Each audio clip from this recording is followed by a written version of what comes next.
lay clinic without antibiotics and painkillers. Round 2 of polio vaccination begins, and counterfeit chainsaws destroyed by customs.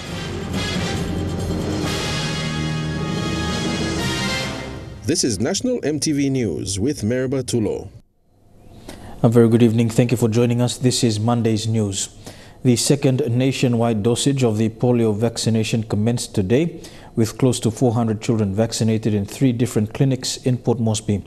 Health officers are giving vitamin A along with the second dose. Sister Sheila Sete from the NCD Health Services has encouraged all mothers to bring their children to clinics to be vaccinated and understand why their children are being given them.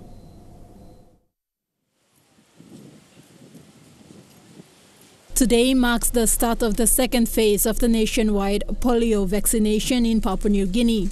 At the 6 Mile Clinic in the Moresby Northeast Electorate, close to 90 children under 15 years of age were given the second polio vaccination by 1 p.m. this afternoon. The second phase starts today until 2 weeks' time, and after that, that's it.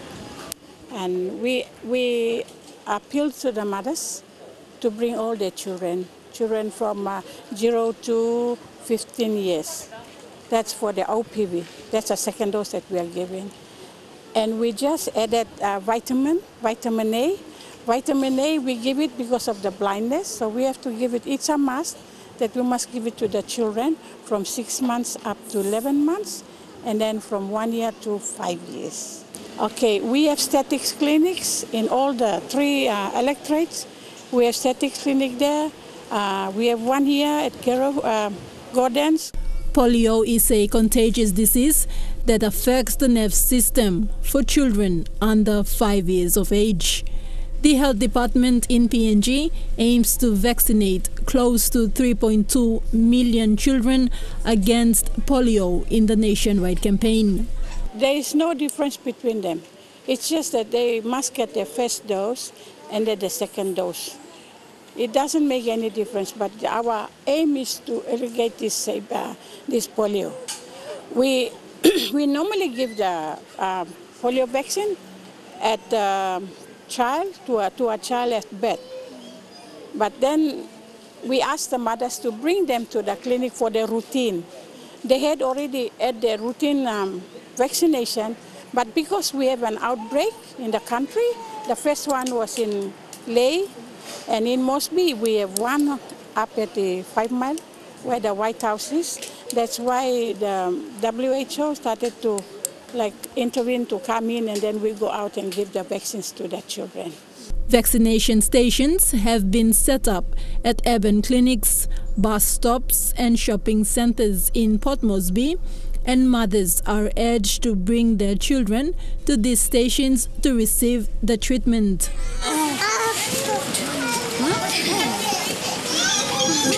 This nationwide campaign continues for the next 2 weeks. Similar arrangements are also carried out in other provinces. Thekla Gunga, National EMTV News. To our top story now, a senior nurse at Milford Haven Clinic in Ley broke down in tears during an interview today when she was asked about the difficulties faced amidst the nationwide medicine shortage. Martha Marampau, a 30-year nursing veteran, told MTV's Julie Badwi-Owa that it affected her very much when she was sending home patients without treatment. The clinic is one of 7 which does not have antibiotics and painkillers.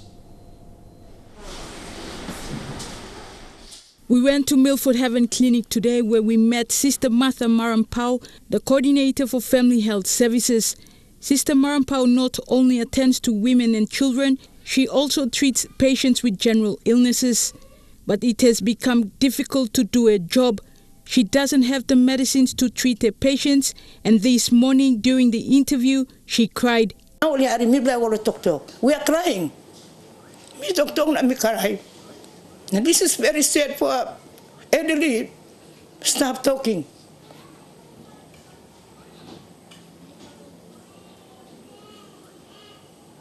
Me worried on patients. There's so many patients dying, which government doesn't know. In the dispensary, the shelves are empty. The sister in charge of the dispensary says they've been without basic supplies since last year and they are still waiting for the supplies. Basic drugs such as amoxicillin, Panadol, we plus again to patients, and now we plan nogat, chloramphenicol suspension, na atemita injection, or patients very sick ones want malaria, we plan nogat, we plus the heart to help him because time we plug him or oral or marcin, we drink the mouse, or banana time will stick. And then we prescribe. We give them prescription form to go to private clinics to get their drugs, but they don't have the money. Then they come back with the same problem. And I think the government is giving a lot of money to APEC and other things, and then they're not looking at the health services. The Milford Haven Clinic is one of the 7 urban clinics in Lake City. It was built 50 years ago and serves over 13,000 people. There are only 3 staff working here and attend to about 100 patients a day. Doctors visit this clinic twice a week. Dr. Lincoln Manda, who was at the clinic today, says people are dying of preventable diseases due to the shortage of medical drugs. We need to look at it closely and provide the necessities that can assist us to treat and manage Papua New Guineans. Here I am talking about my people, your people, the people of Papua New Guinea. People are dying from preventable and treatable diseases. Milford Haven Clinic has also run out of drugs to treat sexual transmitted infections. The lack of those drugs could lead to another crisis. Julie Badui Owa, National MTV News, Leh. A medical specialist at Engau Hospital in Leh, who is responsible for medical outreach at urban clinics throughout the province, says there aren't enough drugs at the hospital and urban clinics. Dr. Lincoln Menda has been serving the health sector as a doctor for 36 years. He said currently basic drugs such as Panadol, aspirin and antimalarials are not available to treat patients. The government is telling us that there is enough supply of drugs in all facilities. Well, I am going to inform you that there is no enough drugs in the hospital and in all urban clinics in Leh City. And everywhere I go, I carry with me prescriptions, basically from the hospital. I carry folders of prescriptions and I prescribe all medications from Panadol to amoxicillin to other major medical drugs like prednisolone and other things that needs a doctor's prescription. But for common things like aspirin, Panadol, erythromycin, malaria drugs, etc., is non-existent now currently. 70 counterfeit chainsaws initially bound for WeWac have been destroyed by customs and UMW New Guinea. The Chinese-made fakes had false serial numbers and cheap parts, but carry the brand name of the German manufacturer, Stihl. The counterfeit chainsaws would have sold for a fraction of the price. These chainsaws look like the real deal, but the people who supply them say they're fake. Fake. Look. For an average customer, the details don't matter much. And that's what the importers of these counterfeits were banking on when they brought them into the country. This equipment that we have here is not safe. It is cheap counterfeit copies, which do not meet our standards. Representatives from Stihl Australia were in Leh today and they pointed out the details that many buyers don't see. On the copy, no logo, no trademark.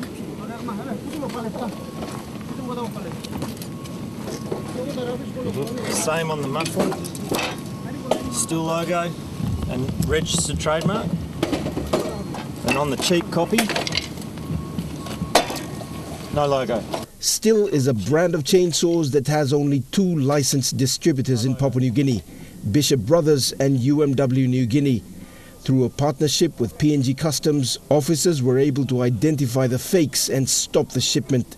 over the years we have had many, with the help of P&G Customs and our distributors, we've had a number of seizures, but we need to build this up and we need to educate the P&G and P&G Customs and our distributors on identifying these chainsaws and counterfeit products at the port.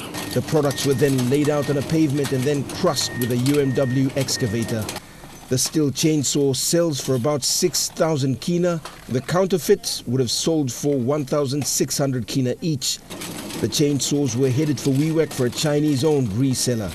Scott Waide, National MTV News, Leh. Two community leaders of Garaina in Morobe are concerned about ethnic clashes in the Warrior Valley. They say ethnic clashes are now widely predominant after 8 houses were burnt to ashes following an argument over land. The leaders have urged youth not to retaliate and let police and community leaders hold peace talks. They say tension is high and police presence is needed in the Warrior Valley communities. So, mipla wokim apil lo member belum bla Sam Basil. Now elites lo Warrior Valley lo come forward na mipla mas create one bla solution because they got major infrastructure lo agriculture, na education, na health, and now we develop stuff. Now this line of all this place. Na like him something come up na neighboring place now come up then dispute again no tamlo so can get development like come up now all every background him now stop now so it's like very really need police presence police.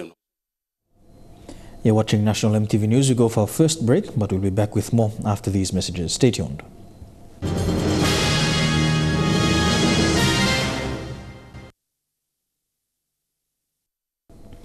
Welcome back to the news.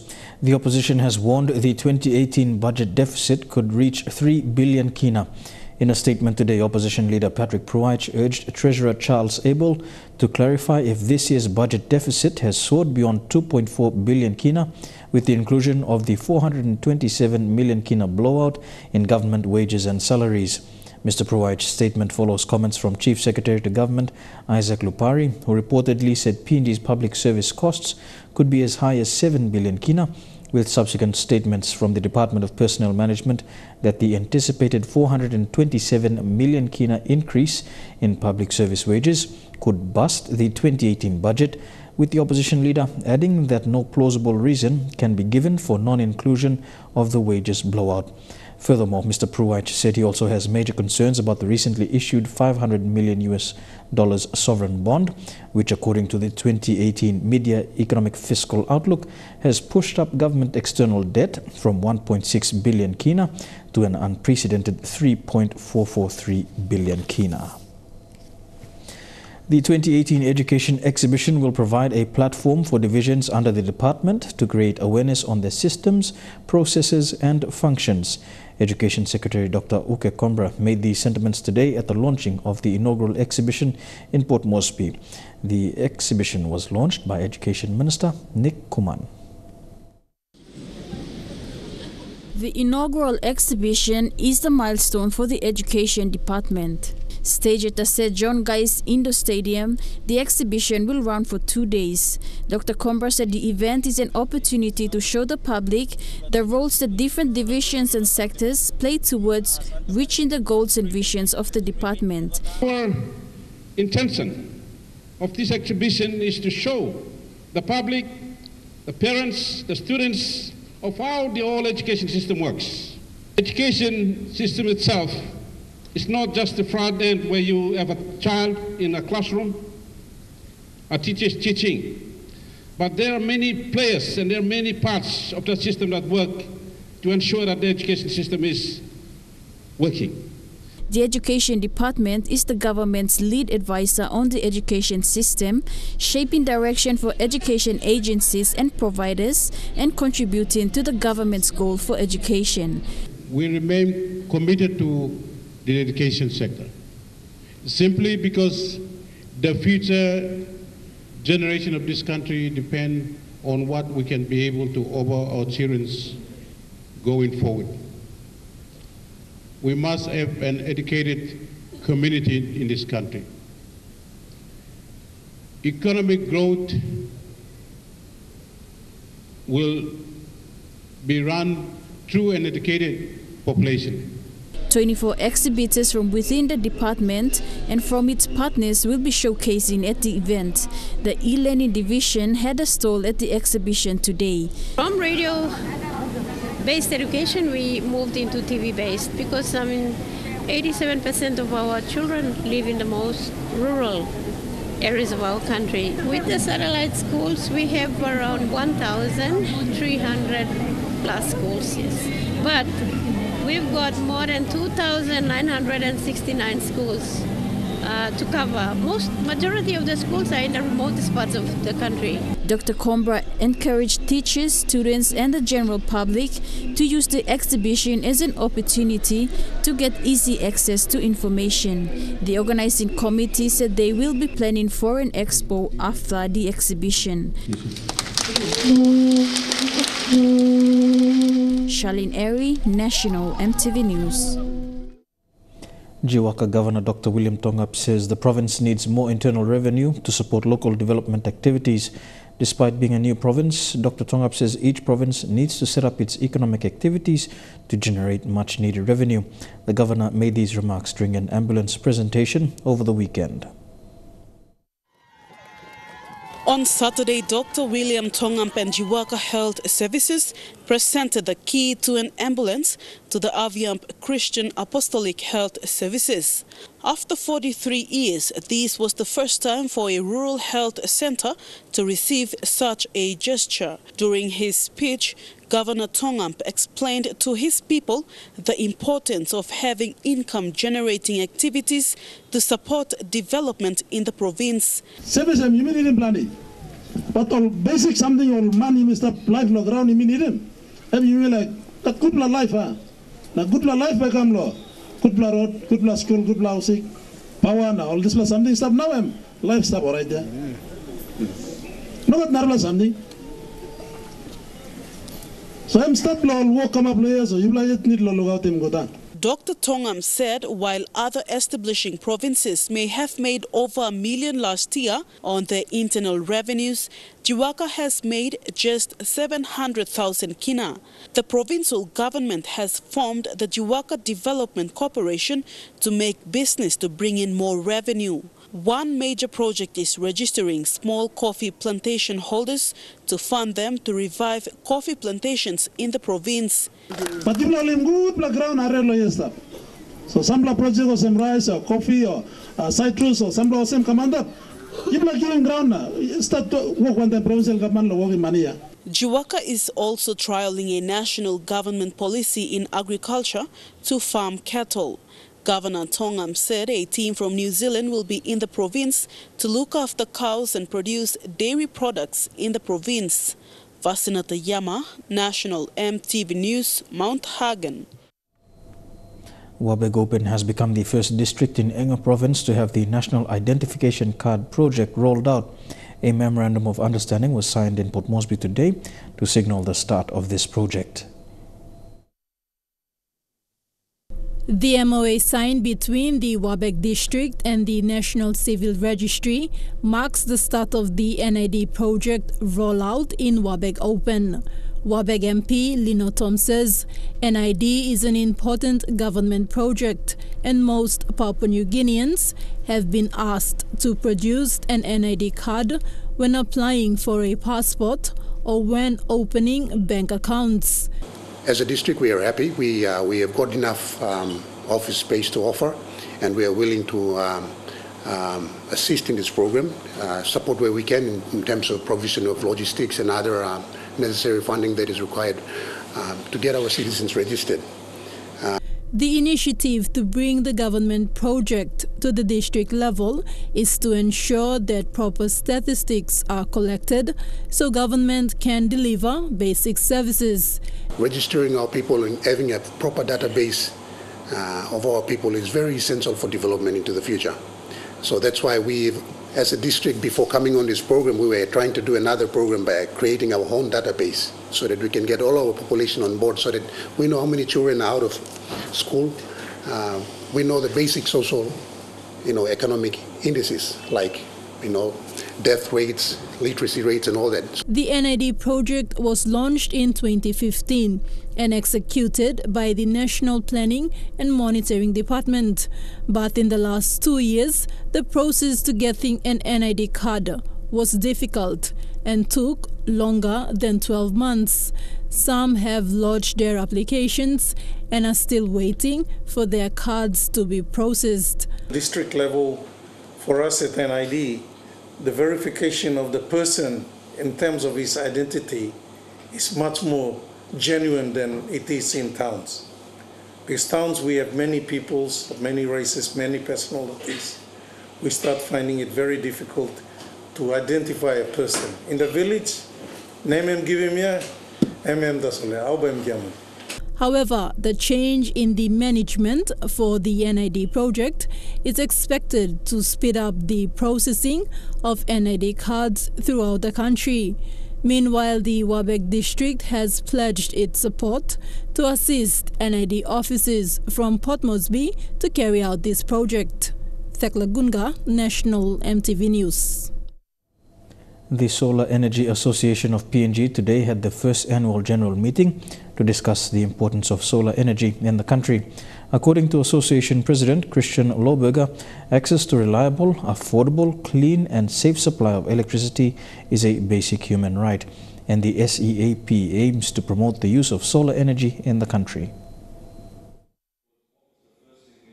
Solar Energy Association of PNG is a new organization. Established in 2017, it is now calling for new members to join. Association President Christian Lohberger says solar energy is the cheapest energy source in PNG, and the association has hit the ground running, rolling out some solar power projects in the country. There is already some developments in solar in Papua New Guinea. A lot of DC smaller solar lanterns and rooftop systems, mostly for lighting. My company, Astra Solar, does lighting systems for schools and health clinics. We've also developed a small AC system, 240 volt, to run computers in schools. So they're rooftop systems, and we expect that more businesses and more organisations are going to do rooftop systems as well, because PNG Power now has a pilot rooftop project where they're going to encourage the development of companies and organisations to put bigger rooftop solar systems in that can power the whole company. In PNG, less than 20% of the population has access to electricity despite our excellent renewable and solar energy sources.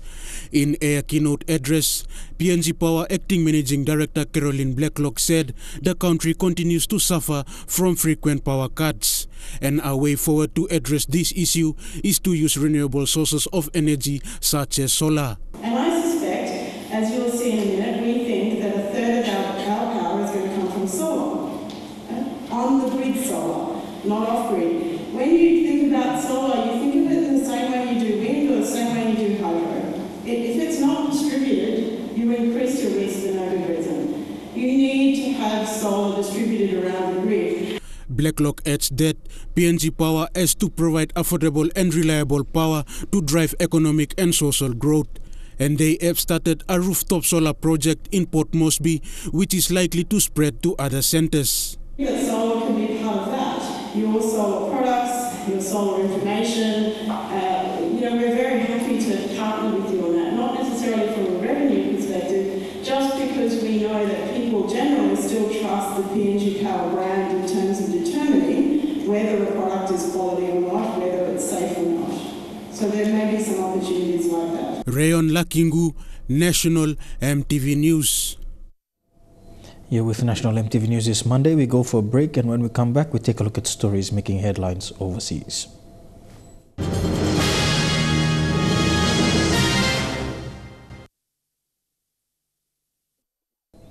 Welcome back to the news. To a developing story now overseas, a Lion Air Boeing 737 plane carrying 188 people crashed shortly after takeoff in the Indonesian capital, Jakarta. The plane was only 2 months old and disappeared off the radar after a few minutes into its flight. Debris and a massive oil slick have been found in the sea. A A chilling announcement. And the authorities have confirmed that it has, in fact, crashed. Followed by equally confronting images. Debris of the crashed Lion Air plane already collected from the water as the search and rescue operation ramps up. 130 rescuers have been deployed to the crash site, desperately searching for the Boeing 737 and the 188 people confirmed to be on board. They are looking for a plane just like this one. We're the most extensively used aeroplane in the world, with an excellent safety record. And the crashed aircraft was brand new, just 2 months old. But aviation consultants say it's been experiencing problems from the start. And just last week, every flight it was scheduled for was delayed, on average by 85 minutes. And today, just 13 minutes into its 1-hour flight from the Indonesian capital of Jakarta to Pangkal Pinang, air traffic control lost contact with the plane. It disappeared off the radar and crashed into the sea just after 6:20 local time. Very early into the flight, made a few deviations, possibly because of weather. It's too hard to tell at this stage. Details of who was on board are still emerging, but it's been confirmed there was 1 child, 2 babies and 178 adults, including crew. The head of the search and rescue operation says whether any of them have survived is still unknown. For now, he says they can hope, they can pray, but they cannot confirm. Grief is gripping the Leicester City Football Club after the confirmed death of the club's much-loved owner in a fiery helicopter crash. Fans are descending on a Premiership stadium where the Thai billionaire and 4 other people died at the weekend. In shock, a sea of flowers, flags and football shirts. An outpouring of grief and respect for Witrai Sriwatanaprapa, a man who over the past 8 years has breathed hundreds of millions of dollars, love and life into Leicester City Football Club and its community. It's really sad, yeah, I mean, I should break up again. Just metres away lies the mangled wreckage of a helicopter and 5 bodies, including the Thai billionaires. It happened about an hour after Leicester City drew with West Ham on Saturday night. As you can see, the owners are now heading off. But just seconds later... Oh my God, a helicopter's just crashed next to the stadium.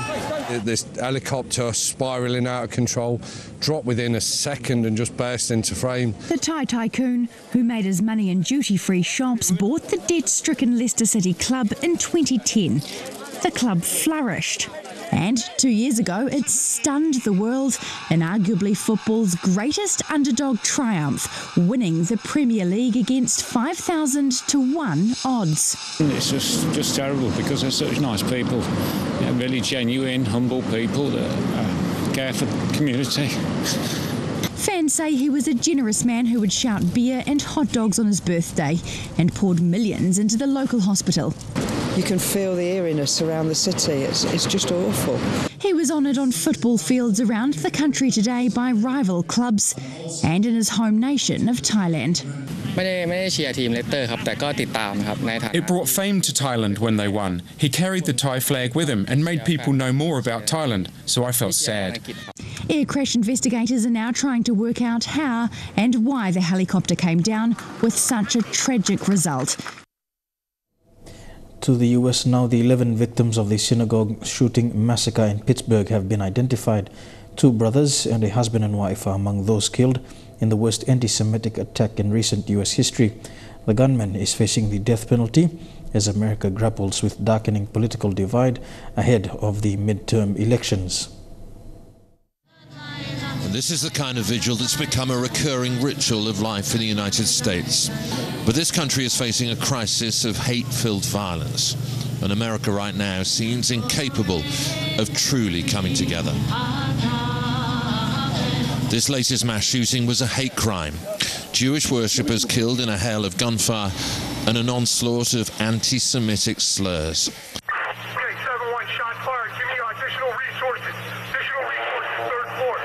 The police have released recordings of their shootout with the gunman. We got a guy barricaded actively shooting at SWAT operators. All right, be advised, we have a suspect giving us hands and view. We're going to go negotiate a surrender at this time. All units, hold what you got. I still want to praise the officers for what they did. I mean, they ran into danger, they ran into gunfire to help others. Some of that's training, some of that's experience, but it's their inner core that wants them to help others, that wants to save lives, and they did that yesterday. 46-year-old Robert Bowers entered the synagogue with an AR-15 assault rifle and at least 3 handguns. He spoke of genocide and his desire to kill Jewish people. Robert Bowers' social media posts were full of anti-Semitic rants, and just hours before the attacks, he criticised a Jewish refugee organisation. "I can't sit by and watch my people get slaughtered," he wrote. "Screw your optics, I'm going in." With congressional elections looming, Donald Trump has continued to hammer his Democratic opponents, only briefly interrupting this political rally to deliver words of unity and condemnation. This evil anti-Semitic attack is an assault on all of us. It's an assault on humanity. Thank you. Yeah, I got it. Thanks. Mass shootings have become a permanent feature of American life. Flowers and police tape. We see them over and over again. Now to the royal tour. The Duke and Duchess of Sussex were in for an action-packed day as they continue their tour of Aotearoa. From sitting down at one of Wellington's finest cafes to walking through the Abel Tasman National Park, the royals are fast adapting to Kiwi culture. Abel Tasman didn't quite deliver on its sunny reputation for the royal couple. Harry donned a black puffer jacket while the Duchess wore a scarf. A conch shell heralded their arrival, then a karanga and long hongi line. Local kaumātua Barney Thomas wished the parents-to-be kia kaha with their pepe, earning smiles from Meghan as it was translated to her. Harry addressed the crowd saying, "From my wife, myself and our little bump." We are so grateful to be here. We bring blessings from my grandmother and the Queen. Then a Waiata where Meghan improved on her te reo efforts from the evening before. Tēnā katoa katoa. Even if she did need a little help. After the welcome, it was down to the beach with the brollies. Dock Ranger Andrew Lamison decided the drizzle wasn't worth the effort, while the royal couple huddled together under theirs. What are they saying? Well, we weren't able to put a microphone on either party, but we understand the trio came across some weka. Andrew explaining the cheeky bird was New Zealand's version of a monkey. And Harry impressed the Dock Ranger with his knowledge of global conservation issues. At a barbecue lunch, they chatted with local school children. The weather thwarted the planned tree planting session. Then the Air Force NH90s were back to whisk them away, leaving the national park in signature style, hand in hand. Here with National EMTV News. This Monday we go for a break. When we come back, some sporting updates in Trukai Sports, including preparations for the second game between the England Knights and the PNG Commols. Stay tuned.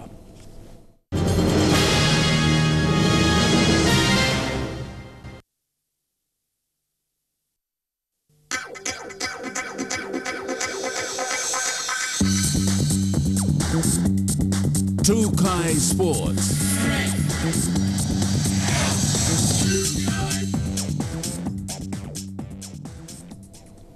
Welcome to Trukai Sports. We begin with Rugby Union. 21 teams will play 51 matches in Suva next month in the Oceania Rugby Sevens. PNG will be looking to perform well and ultimately qualify for the HSBC 7 Series, bringing its best players for both the men's and women's teams to Fiji.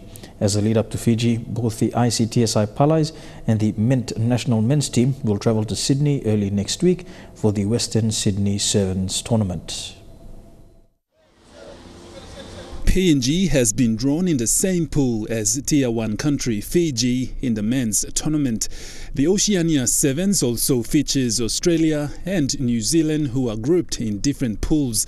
The PNG women's team has been drawn in the same pool as Australia, Samoa and Nauru, teams that have already qualified for the HSBC Sevens World Series 2019 are Australia, Fiji, New Zealand and Samoa in the men's, and Australia, New Zealand and and Fiji in the women's competition.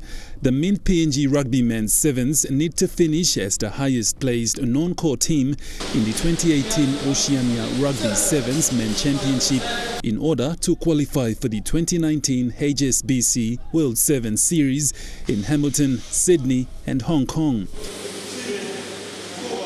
Similarly, the ICTSI South Pacific Palais will also need to finish on top as a non-core team in the 2018 Oceania Rugby Sevens Championship to qualify for the HSBC World Sevens Series in Sydney and Hong Kong. For the national women's team, 16 players will be trimmed down to 12 for the Oceania Sevens. Both the ICTSI Palais and the Mint PNG men's rugby team will depart for Sydney this week to attend the Sydney Sevens tournament, then to Fiji from Sydney for the 2018 Oceania Rugby Sevens tournament in Suva, Fiji. Godwin Eki, National EMTV Sports. To Rugby League now, the PNG LNG Kumuls are preparing to take on the England Knights in the second match this weekend. The Kumuls lost to the Knights 16 points to 12 over the weekend in Lae and will be hoping to better their performance come this Saturday. The PNG LNG Kumuls had a light training session this afternoon at the Oil Search National Football Stadium. PNG LNG assistant coach Stanley Tappen says preparations will not be as intense as last week as they will be working on errors picked up from last weekend's loss to the Knights. This week's training and preparations will be just focusing on doing the small things right, not overstressing on too many, with the drills and all that sort of stuff. I think Coach Michael has simplified the week. We spoke about it this morning, and the boys are really feeling that loss. So Tappen believes the team can come up with a win this weekend as last week's loss has had a major impact on the team. We want to win this one to finish off, and the boys are hurting as well after that performance and after that loss, and so we're really looking forward to bouncing back this weekend. Brendan Nima and Edwin Ipape played key roles last weekend, with both scoring a try on debut. Tappen says though it was not what they are used to, they still put on a good performance. Apart from that first error that probably Brendan made, I think he picked himself up well. He scored a try, Edwin scored a try. They were solid. I spoke to them after the game. They said the game was pretty quick, which is what they not really used to, so they'll only get better this weekend, and hopefully they'll continue that high performance they had. Last week's match saw ball handling errors and simple penalties play a part in the team's unfortunate loss. PNG LNG Kumuls captain David Mead says they will be preparing well this week to cap off the Kumuls' last match for 2018 on a high. On home turf, so we'll be looking to go out this weekend and put on a good performance. Usually when you put on a good performance, you get a win, so that's what we're planning to do. The Kumuls will take on the Knights on Saturday at the Oil Search National Football Stadium at 3 p.m. Elijah Lavette, National EMTV Sports. To football now, and the Papua New Guinea Football Association elected a new president in John Capinato at its recent Congress. Capinato won with 10 votes ahead of fellow candidate John Wesley Gonjuan, who pulled in 8 votes.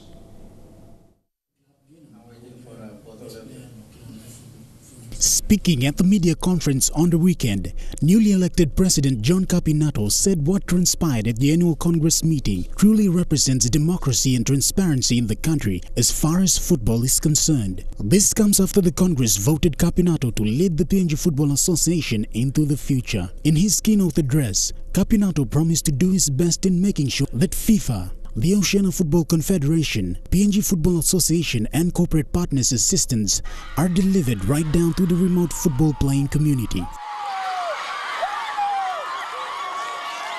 Following President Capinato's appointment, the Office of the Vice Minister of Sports, Honorable Wesley Raminai, released a congratulatory message to PNG Football Association for successfully closing its biannual Congress over the weekend and appointing its new leader. Raminai said, and quote, The government is willing to work with the new leader to grow the game so that football continues to move forward and climbs to the next level. PNG needs to have a strong domestic competition, strong development programs at all levels from the children up to the elite level. PNGFA Secretary Dimrit Milang confirms that as President John Capinato will represent PNG at the OFC level and becomes a member of the Oceania Football Confederation Executive Committee, gaining an automatic qualification into the OFC committee. Meanwhile, Capinato acknowledged the work of PNGFA Vice President Gonjuan when he served as interim president, following the resignation of former President David Chung earlier this year. Capinato and the PNGFA Executive Committee will be in place for the remainder of the term, which is due to finish in 2020. On behalf of the member associations, Joseph Alidona said it's good to have the burden lifted and both parties unite for the common good of football. But more so, PNG is taking a step in the right direction. We played so hard. Joe was the captain. I stopped this time. Shane Saroya, National, EMTV Sports. And don't go anywhere, we'll have more of Trukai Sports after these messages. Stay tuned.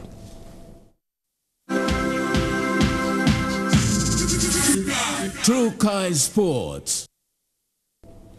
Welcome back to Trukai Sports. Turning overseas now to cricket. The entire culture at Cricket Australia needs an overhaul. That's according to a damning report following this year's ball tampering saga. Independent reviewer Simon Longstaff has released his findings with 42 recommendations into changing the organisation and the national men's team. Labelled arrogant and controlling, reverting to tactics of bullying to get results, Cricket Australia bosses fronting up to the harsh reality of a damning report into the flagship of Australia's national game. As chairman of the board of Cricket Australia, I accept responsibility for what happened in South Africa. The report has a total of 42 recommendations, 25 of which are aimed at Cricket Australia, with 7 at its national men's team. It all stems from the brazen ball tampering saga in South Africa 7 months ago that saw Steve Smith, David Warner and Cameron Bancroft banned. CA's chairman not embarrassed. I'm not embarrassed at all, I'm looking forward immensely. Those still in the playing group though concede they're red-faced, found to be living in a gilded bubble, fine-tuned for the sole purpose of winning. Looking back now, you feel a bit uncomfortable with how we behave in certain occasions, I guess. But while the report takes aim at those at the top of Cricket Australia, blaming them for a lot of what happened in the Republic, the chairman is refusing to stand down and refusing to reduce any bans on the playing trio. The sanctions were carried out by the board, imposed by the board after a very full and thoughtful process. And so the sanctions stand. When they do return, their character will now be taken into account for selection to wear the baggy green. We know now, we know what's right and we know what's wrong. We know what Australian cricket expects of us, and we'll be holding each other accountable. A considerable shake-up for a once great organisation in desperate need of change. To Rugby Union, Steve Hansen's urging World Rugby to seriously consider a 16-week off-season as he begins work with a huge squad in Tokyo ahead of Saturday's test against Japan. The All Blacks now have a record touring party of 50 players in camp, something Hansen says is a necessity as he tries to manage the physical toll the game is having on his players. A gym full of 27 players, including 9 uncapped ones, and that's without the 23 back at the hotel. The massive squad is Steve Hansen's answer to, and indictment on, the arduous nature of the global rugby season. I don't know how I'd structure it. The one thing I would really want is that everyone gets 16 weeks break between their last game and the next one. That's what's missing. Durable Test centurion and Crusaders captain Sam Whitelock is the example the coach singles out. He's had a lengthy Super Rugby campaign and now a heavy load with the All Blacks, and at some point needs to recharge. You just can't keep going round and round and round and round and round and round without running out of petrol. That's one of the reasons the All Blacks will send 23 players to London on Wednesday. They're trying to avoid the 16-player injury crisis next week's opposition has. England has lost 6 of its last 7 tests. They had 15 players on the Lions tour last year who have been forced to play almost non-stop since. The England boys, I think, have suffered a bit from the Lions tour. And it's not only one season, it happens, it kicks on. So it's It's a worldwide problem. England's problems will be helped by a recent agreement with their privately owned professional clubs for a 10-week break for Test players. It's not 16, but that gives them extra time out from their 11-month season. The team that's managing it the best at the moment is Ireland, and they're pretty dictatorial about what they do. They go, you can't play, because they own the players and the franchises completely, so they've got a good model. And that ends True Kai Sports for this evening. We'll go for a break and be back with the weather forecast for the next 24 hours. True Kai Sports.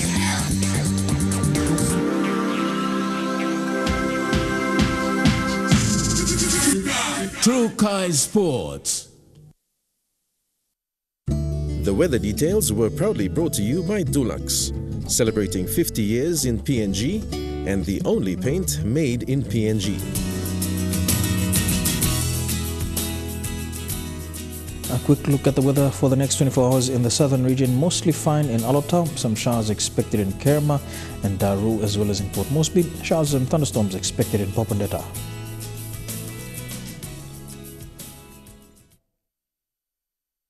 The weather details were proudly brought to you by Dulux, celebrating 50 years in PNG and the only paint made in PNG. And that's the news, sport and weather for today, Monday the 29th of October 2018. On behalf of the entire EMTV News team right around the country, pleasant viewing. Good night.